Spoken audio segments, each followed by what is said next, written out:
Que Dieu nous bénisse. Prenons nos Bibles.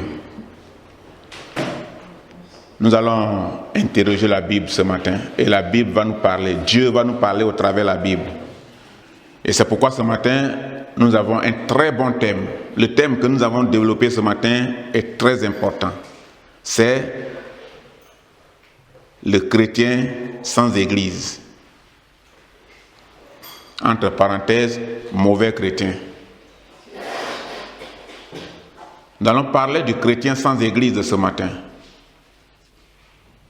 Comme quelqu'un qui est sans domicile fixe.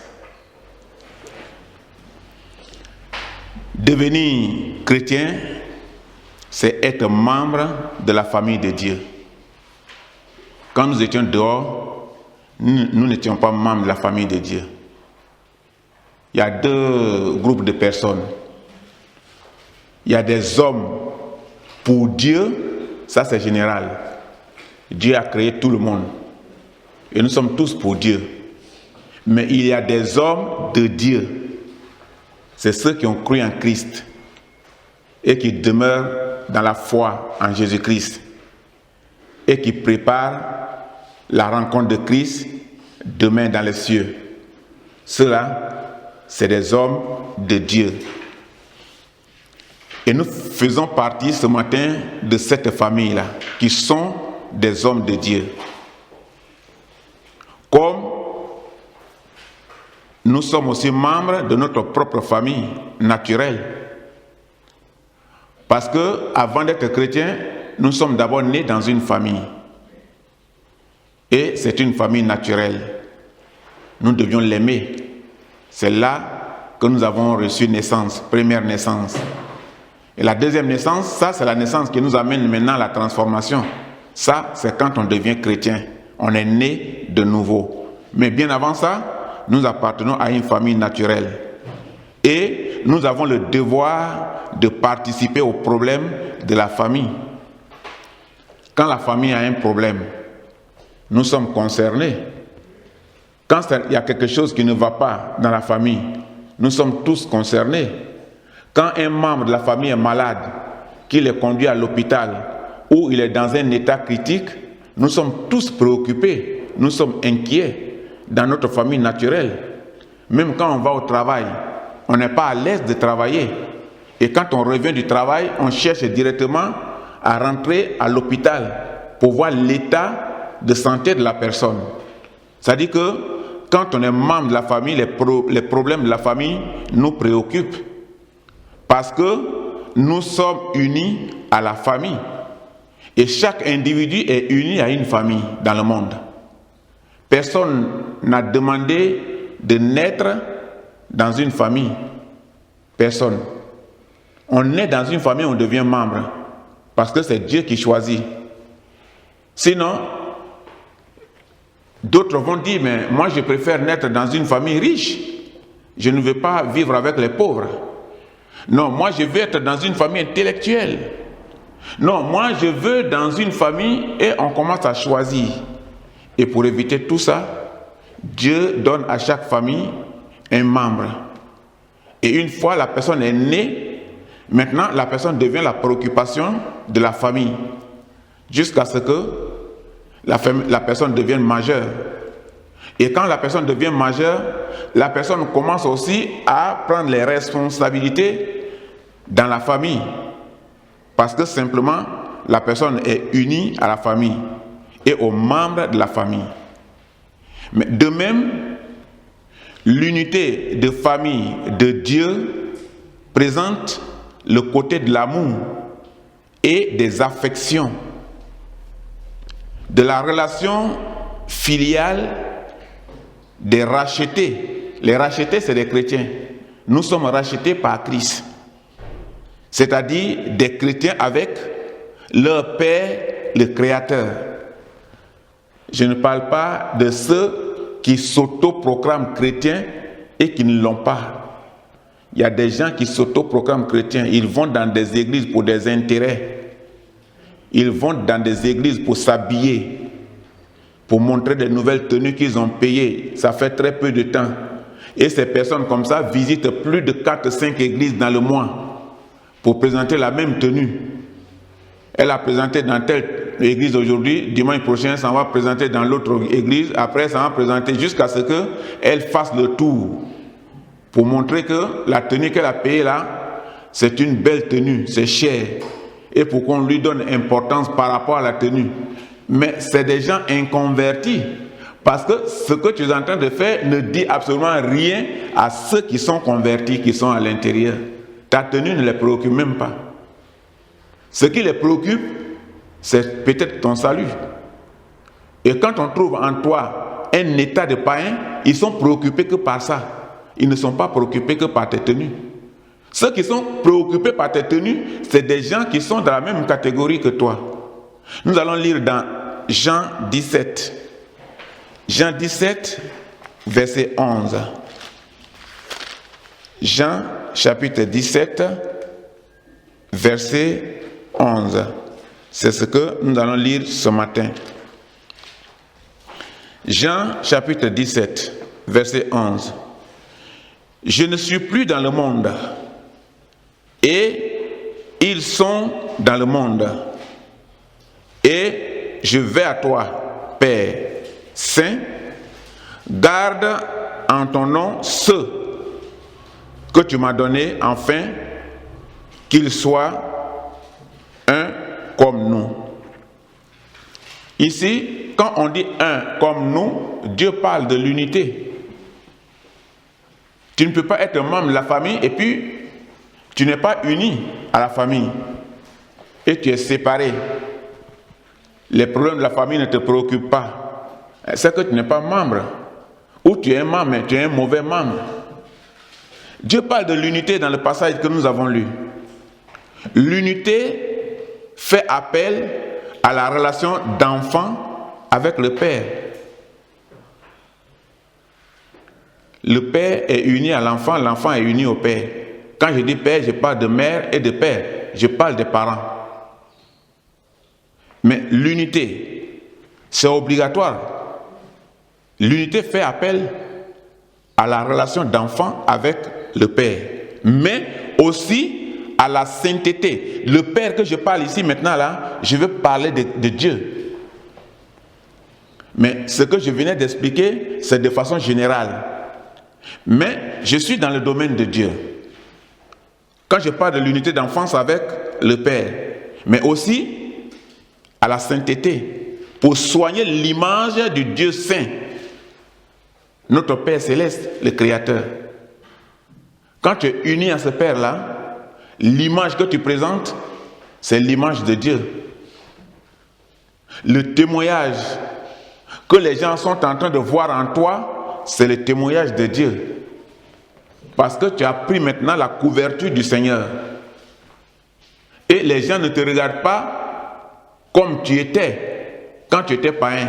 Mais les gens te regardent maintenant et ils voient Christ au travers de toi. Donc quand tu fais bien, quand tu fais mal, tu es en train de faire au nom du Seigneur Jésus-Christ. Bon, revenons à notre famille. Nous sommes un bon membre dans notre famille naturelle. Nous avons un bon caractère. Nous donnons un bon exemple aux autres. Nous sommes rattachés à notre famille, vraiment. Nous accomplissons notre devoir familial. Autant de questions. Et ça, chacun doit se poser cette question. Ou doit se poser ces questions-là. Pour mieux se positionner. Pour voir si il est en train de faire le devoir familial véritablement. Pour voir sa position de membre dans la famille. Mais dans la maison de Dieu, nous nous posons aussi la même question. Si notre vie chrétienne est stable ou non. Parce qu'il ne suffit pas d'aller à l'église. Il ne suffit pas d'avoir une Bible. il ne suffit pas de fréquenter 50 églises dans le mois ou dans l'année. Il est question de savoir si notre vie chrétienne est stable ou non. Parce que c'est ce que demande notre conversion, la stabilité chrétienne. C'est ce que demande Christ. Parce que si ta vie chrétienne n'est pas stable, tu ne seras jamais uni à Dieu. Tu peux être uni à Dieu que par la stabilité de ta vie chrétienne. Tu peux être uni à Dieu que quand tu abandonnes tout ce que le monde te présente, ou de comment vivent les gens qui sont encore dans le monde. C'est ce que le passage nous a parlé. Le passage nous a parlé du monde. Le monde, c'est les inconvertis qui vivent à la vitesse de leur pensée ce qu'ils veulent et non ce que veut Dieu. Donc, tu n'es plus dans ce milieu. Et maintenant, tu cherches la stabilité de ta vie chrétienne, de ta position avec le Seigneur. Mais, en réalité, la bonne réponse, selon la Bible, à cette question, suis-je un mauvais chrétien si je ne me rattache pas à une église? C'est ça la réponse. Je suis dans ce cas-là sans famille ou sans domicile fixe. Le nom qui me convient, c'est le mot vagabond. Il y a des enfants comme ça dans la famille. C'est les vagabonds. Il se réveille le matin, il se brosse les dents, il lave la figure, il sort. Souvent 2 jours, 3 jours, il n'est pas rentré. Les parents s'inquiètent.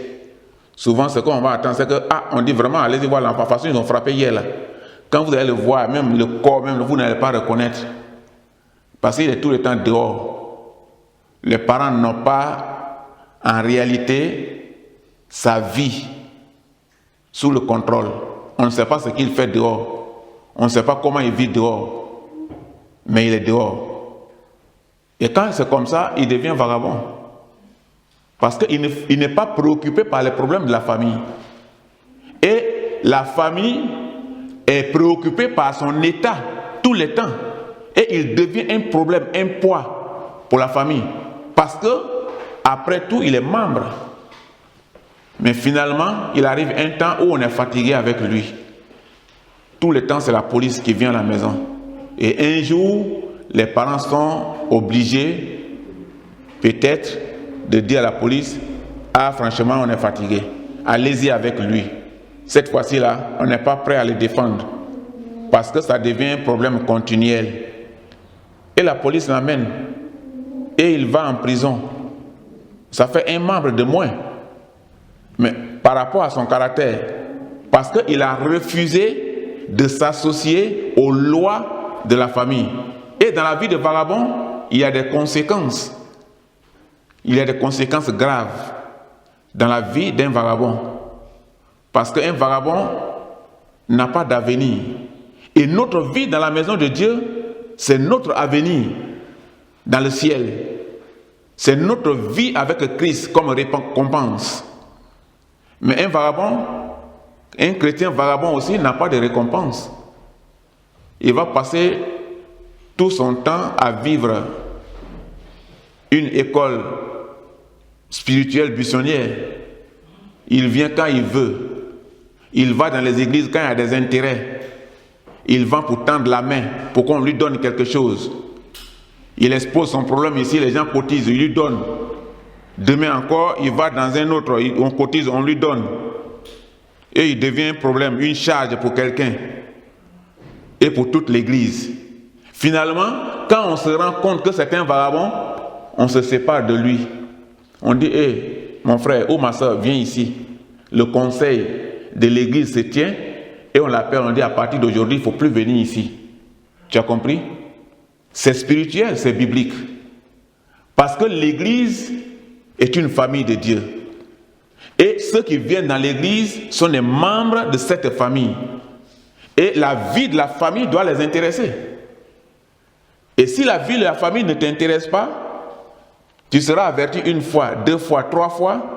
Et quand on se rend compte que toi tu es un ténia, vous connaissez le ténia? C'est le ver de ventre. Il est là-bas, tu manges, toi tu manges seulement, tu manges. Quand il te pique à côté, là, tu manges, tu vas manger toute la journée, tu manges seulement. C'est lui qui récupère ça. Il est long comme ça. Et il est dangereux. Il peut te tuer. Et quand on sait qu'il y a un tel ténia chrétien dans l'église et qu'il peut contaminer l'église, il faut le mettre dehors. Et quand l'église reste avec 2 membres et que ces 2 membres vont au ciel, gloire à Dieu. Parce que c'est la récompense que nous cherchons. Ce n'est pas des milliers de personnes dans l'église qui comptent. C'est le salut qui compte. Et quand l'évangile a pu apporter 2 personnes seulement au Seigneur, et que des multitudes d'hommes qui sont des hommes d'intérêt sont dehors, gloire à Dieu. Parce que l'église aurait fait son travail. L'évangile, c'est pour nous transformer. L'évangile, c'est pour nous emmener au Seigneur. C'est pour cela que Dieu l'a écrit dans la Bible pour nous garder. Donc, si je suis sans famille ou sans domicile fixe, c'est que je suis un vagabond. Il y a plein de vagabonds comme ça au dehors ici. Nous sommes ici en Espagne. Nous voyons, quand nous sortons la nuit, nous voyons des vagabonds. Ils ne savent pas où dormir. Parce qu'ils ont quitté leur famille. Ils dorment, d'autres dorment dans les cartons. Quand il fait froid, ils sont dans les boîtes de nuit. Ils sont en train de se battre avec les bouteilles. Et leur vie, c'est ça. Et personne ne sait qu'est-ce qu'ils vivent dehors. Et c'est comme ça un vagabond. La qualité spirituelle d'un chrétien ne se mesure pas en premier lieu par son assiduité à une église. Ce n'est pas ce que la Bible recommande. Ce n'est pas ça la limite de la vie chrétienne. Quand tu appartiens, quand tu vas dans une église, quand tu mets les pieds là, quand tu continues, quand tu viens, mais que tu n'es pas pratiquant. Il existe d'autres critères, bien plus importants aussi. Tout d'abord, le fait d'avoir cru en Jésus-Christ comme son sauveur personnel, c'est très important pour ta vie. Donc maintenant, si tu as cru en Jésus comme ton sauveur personnel, c'est que quelque chose viendra après. Tu seras confronté à des attaques, tu seras confronté à des épreuves, mais après tout, il viendra une récompense. Donc, le fait de croire en Christ comme ton sauveur personnel, ça compte. Il y a l'intérêt qu'il porte à la parole de Dieu, à la Bible, comme sa nourriture journalière.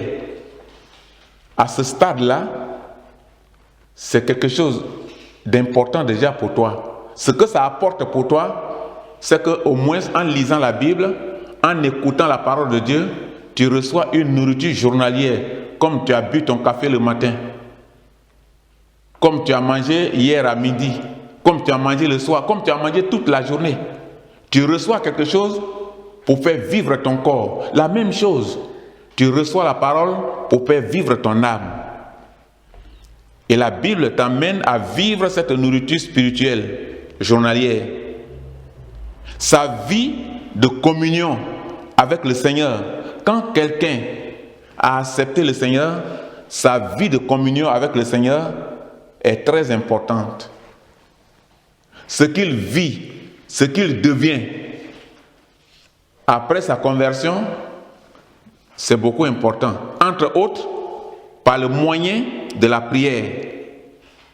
Il faut prier en toute occasion. Mais si tu n'as même pas la conversion, est-ce que tu peux prier? Tu ne peux pas prier. Quand on est en train de prêcher l'évangile même, ce que tu penses, c'est à quelle heure ça va finir et puis je vais partir. Et où tu vas partir ne convient même pas à Dieu. C'est ça ta méditation. C'est ton temps qui compte et non l'évangile. il y a son obéissance inconditionnelle à la parole de Dieu, etc. Il y a beaucoup de choses. Donc, faire partie d'un membre, non, un membre qui fait partie d'une famille de l'Église, il y a tout ça là qui l'attend et qui feront partie de ses pratiques. Cependant, cette obéissance à la parole de Dieu conduit tout naturellement le croyant à s'intégrer dans l'Église. Lorsque la chose est matériellement possible aussi. Parce que l'intégration, ce n'est pas seulement écouter la parole de Dieu. C'est l'intégration matérielle, l'intégration spirituelle. Et les deux domaines sont importants pour le chrétien converti. Quand tu reçois tout ce que nous venons d'entendre tout à l'heure, c'est important pour toi. Mais quand tu participes aussi à l'œuvre de Dieu, c'est aussi important pour toi. Parce que il y a de nombreux avantages à cela. Il est au bénéfice d'un enseignement nécessaire à la croissance spirituelle. Parce que quand tu es rattaché à la parole de Dieu, tu reçois de cette parole une croissance spirituelle qui te conduit au salut. Ce que tu reçois de la parole là, c'est ça qui t'aide à sortir d'une telle vie qui était un problème pour toi. Ça, tu ne connaissais pas. Tu vivais ça dans l'ignorance, tu sors de là. Ça aussi, c'est un problème, tu étais tout préoccupé et tu ne savais pas comment il faut résoudre. Tu sors de là au fur et à mesure et tu deviens une personne libre. Parce que l'enseignement t'a amené à une certaine liberté. Ce qui est encore à l'avantage du chrétien, c'est ça. Donc, il y a vraiment de nombreux avantages qui est au bénéfice d'un enseignement nécessaire à sa croissance spirituelle au travers des ministères établis par Dieu. Il y a beaucoup de ministères à l'Église, mais chacun a un don plus ou moins. Même quand Dieu ne te donne pas tous les dons, il y a un don que Dieu te donne, qu'il faut profiter pour rendre utile ce don à l'Église. Si Dieu t'a donné le don d'évangéliser, d'emmener des gens, il faut évangéliser. Si Dieu t'a donné le don de financer l'Église, mais il faut financer l'Église. Si Dieu t'a donné le don de chanter, mais il faut chanter, il faut louer Dieu. Il faut faire valoir la musique. La musique chrétienne est une musique spéciale. C'est une musique différente. Le son est différent. La manière de recevoir est différente. C'est vraiment doux. Et c'est très doux. C'est pas comme la musique païenne où c'est vraiment din din din din din. Ça n'a pas de signification. Mais la musique chrétienne a une signification. Parce que les chansons qui sont à l'intérieur sont des chansons qui te transforment, qui édifient ta foi, qui animent ton âme. Et après, qui te montrent la joie du ciel. Ce que tu vas rencontrer demain. Et c'est comme ça que tu dois recevoir les ministères dans la maison de Dieu. Il peut apprécier la communion fraternelle avec les frères et des sœurs et qui sont faits et qui ont fait la même expérience que lui. Parce que quand tu es rattaché à la parole, tu verras véritablement la communion fraternelle avec les autres. Parce que venir à l'église, c'est pas seulement venir écouter, paf, on s'en va. Il faut des relations. Il faut qu'on continue de se relationner avec des frères, avec les sœurs. Il faut qu'on continue de travailler et d'agir ensemble. Et quand c'est comme ça, même quand un est absent, on sent son absence. Mais quand tu deviens problème pour les autres, même quand tu t'absentes, on dit c'est bien même. Aujourd'hui, là, on est libre, l'autre n'est pas venu. On dit c'est qui? On dit c'est Joséphine. On dit donc toi tu as constaté ça, hein? Oui.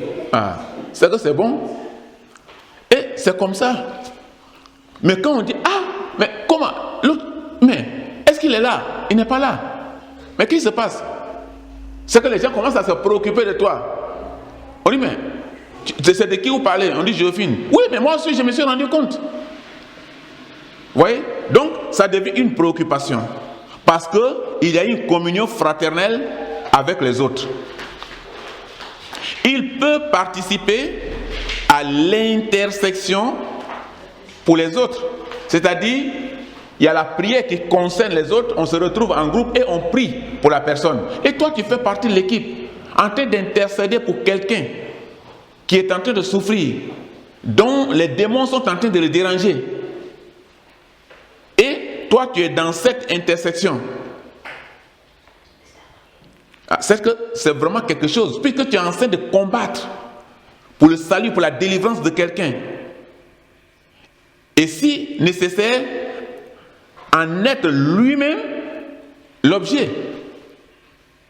Parce que quand tu es en train de combattre pour les gens, mais toi-même là, tu es même édifié pour combattre pour toi-même.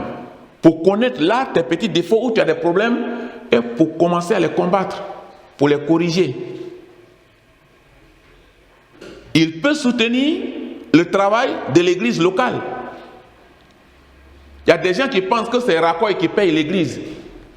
Rakoy est préoccupé par son gouvernement. En Espagne ici, Rakoy va te payer l'église. Pourquoi? Pour quel intérêt? Et c'est que tous les Espagnols vont créer au moins 50 églises par famille.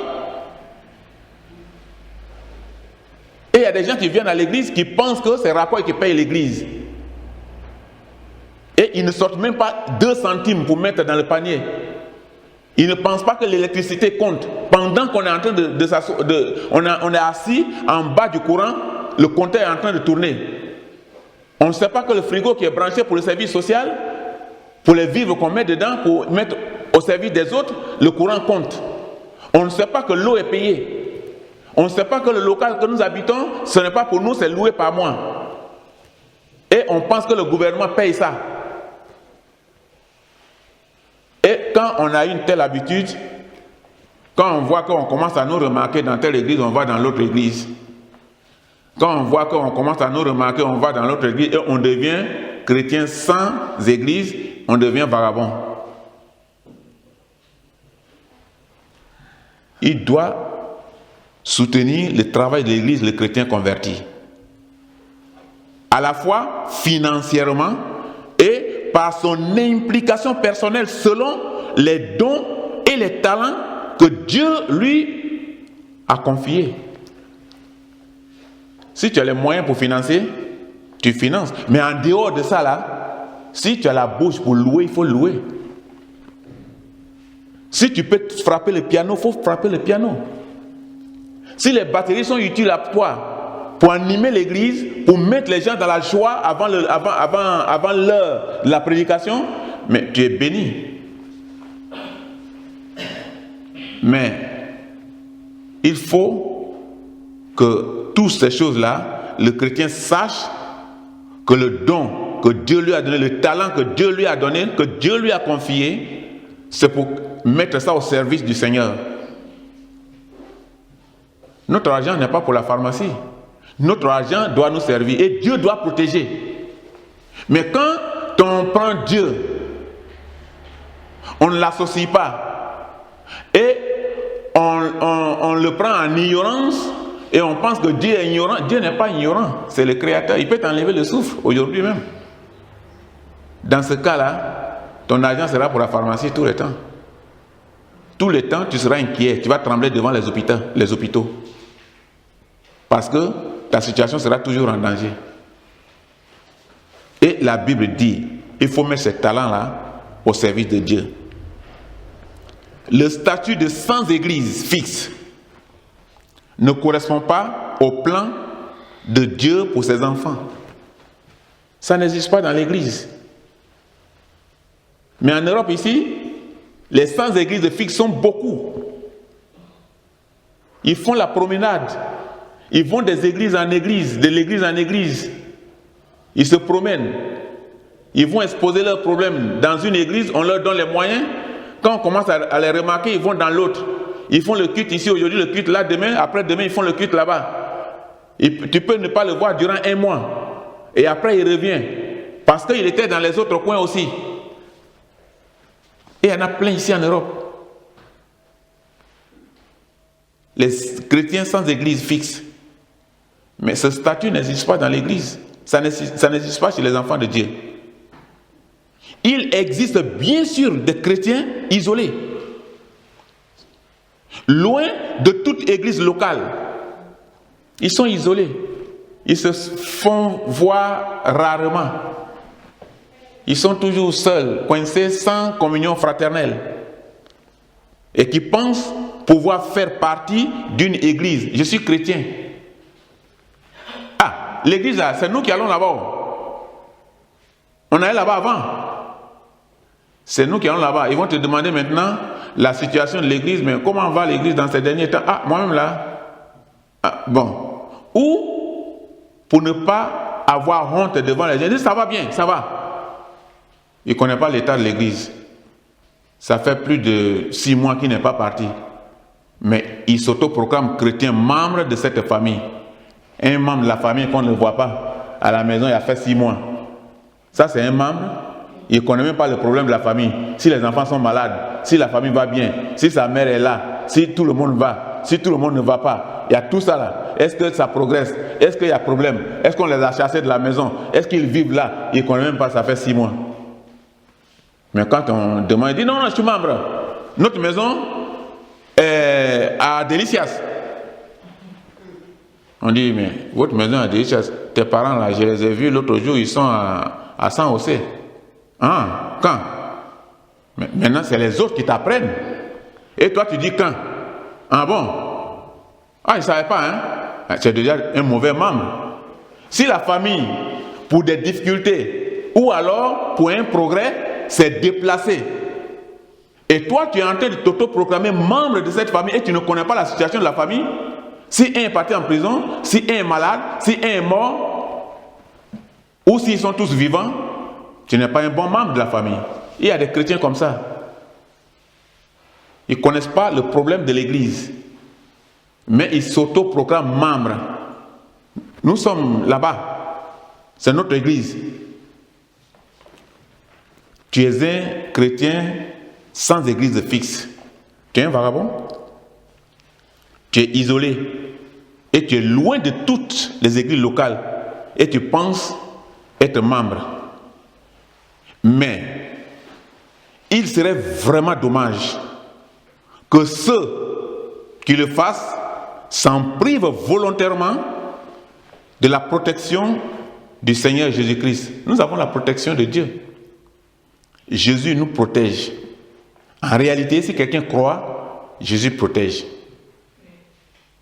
Jésus protège, c'est vrai. Quand tu crois, tu seras protégé. Mais quand tu ne crois pas, tu ne seras pas protégé. Quand tu es vagabond, tu ne seras pas protégé. Si la famille te fait confiance dans la famille naturelle et il y a un faux témoignage contre toi, c'est toute la famille qui va se lever, on va aller en justice. Ça, c'est un faux témoignage contre lui, on le connaît, on connaît son éducation. On sait que c'est faux. Et ils vont partir, ils vont se justifier et la justice va leur donner raison. Mais quand on doute de toi, quand on dit justice, les membres de la famille disent, ah, bon, ils n'ont qu'à partir parce que nous, on ne peut pas, puisque ça fait 6 mois qu'on ne le voit pas. On ne sait pas si en réalité, ce qu'on dit de lui est vrai. Et toute la famille se retire parce qu'ils ne veulent pas des problèmes. C'est la même chose.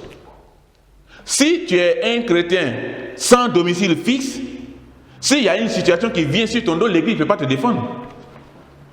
L'église va préférer te mettre dehors pour éviter des problèmes. Parce que tu as habité d'un démon, un démon puissant, pour la destruction de l'œuvre de Dieu et le mauvais témoignage de l'église. L'église se sépare de toi. Parce que tu es isolé. Et tu te prives de la volonté du Seigneur, tu te prives de la bénédiction. Tu te prives aussi de la protection divine. Nous allons conclure là. Et en conclusion, tout membre d'une famille doit accomplir son devoir familial pour la prospérité de sa famille. C'est normal. Pourquoi on met les enfants à l'école? On ne connaît pas leur avenir, mais on les met à l'école. Parce qu'on sait qu'ils vont se battre. Si demain est bon, c'est bon pour la famille. S'il y a un qui est docteur, il est docteur d'abord de la famille avant d'être docteur de la société sociale. Parce qu'il a son origine. Son nom, qu'ils vont dire, va voir le docteur Joséphine, ça veut dire que c'est un docteur qui appartient déjà à une famille avant d'être là. Et quand on vient le voir en tant que membre d'une famille. Parce qu'il est d'abord utile pour sa famille et la famille s'est battue pour lui pour pouvoir l'emmener là. Mais c'est de même. Lui aussi, quand il devient docteur, il se bat aussi pour la famille. Donc quand on devient majeur spirituel, on doit se battre pour l'Église et pour la prospérité de l'Église. De même qu'on peut se battre pour notre famille personnelle, naturelle, et pour sa prospérité, on doit aussi se battre pour notre prospérité spirituelle et la prospérité de l'Église. De même qu'à l'Église, quand il devient aussi membre, le chrétien, les charges de l'Église deviennent aussi sa préoccupation. Mais quelqu'un qui n'est pas préoccupé, qui ne sait même pas comment vit l'Église, mais il vient à l'Église pour des intérêts qu'on trouve à l'Église, il faut se séparer de lui. Il faut se séparer de lui. Parce qu'en ce moment-là, il devient dangereux.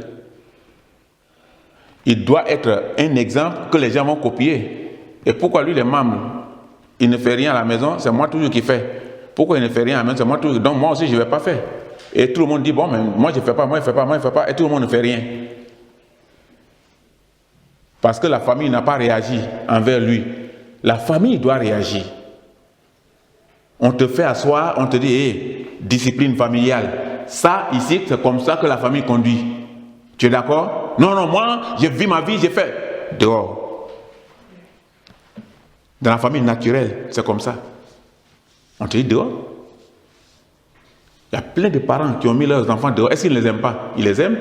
Mais l'enfant refuse d'être dans les conditions de la famille. Ah, il faut le mettre dehors. Et ça existe dans toutes les familles. Et ça existe dans l'église. Hein? Donc, ce que nous allons faire ce matin, c'est d'être préoccupés par notre âme, par notre prospérité spirituelle et par la prospérité de l'Église. Ce que Dieu nous met à cœur de faire pour faire avancer le travail de Dieu, faisons-le. On ne le fait pas pour l'homme. On le fait pour le Seigneur. Et la récompense, l'homme ne nous donnera jamais. Mais le Seigneur nous récompensera. Il y a des situations, quand tu seras dedans, pendant que les gens pensent qu'ils vont rire de toi, après on te voit, clac, tu as sauté ça. On dit, mais comment ça s'est passé? Ah! C'est toi qui connais le secret. Parce que pendant ce moment-là, tu es en train de prier, tu t'es mis à genoux. Et le Seigneur dit, oui, tu t'es mis à genoux, je dois te répondre. Je connais l'exemple qu'a donné un jour un pasteur.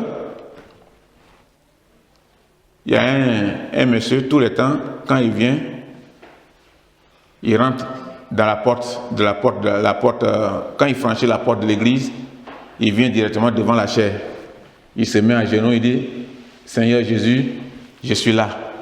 Il se lève, il s'en va, il s'assoit. Chaque jour, il vient, il dit, Seigneur Jésus, je suis là. Un jour, il s'est retrouvé gravement malade. Les médecins lui ont dit, ça là, vraiment, il n'y a pas de solution. Ils ont appelé ses parents, ils ont dit à ses parents, il doit mourir. Donc ses parents sont déjà convaincus qu'il doit mourir.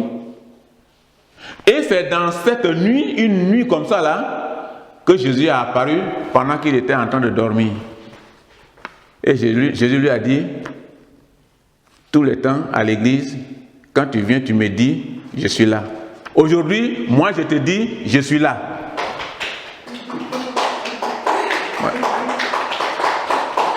Il s'est réveillé de son sommeil, il a pensé que c'est un rêve. Mais il a regardé, il se lève, il commence à sauter, il n'est plus malade. Il est guéri. Le docteur l'a vu le matin, le docteur a dit, mais ça c'est quoi ça? Tu n'es pas couché? Il dit, quel couché? On fait radiographie, il n'y a rien. Il est en bonne santé. On prend le sang, l'urine, on regarde, il est en bonne santé. Le docteur a dit, mais c'est quoi? Dis-nous exactement. Il dit, mais Jésus est venu la nuit, il m'a dit que chaque fois que je vais à l'église, je m'agenouille et je lui dis que je suis là. Donc il est venu la nuit, il m'a dit aussi que lui aussi, il est là. Et il m'a imposé la main et il est parti. Donc je suis en bonne santé. Il est guéri. Donc, si nous sommes toujours prêts à dire au Seigneur, nous sommes là, le Seigneur lui aussi il est prêt à nous dire aussi, lui aussi qu'il est là. Que Dieu nous bénisse. Amen.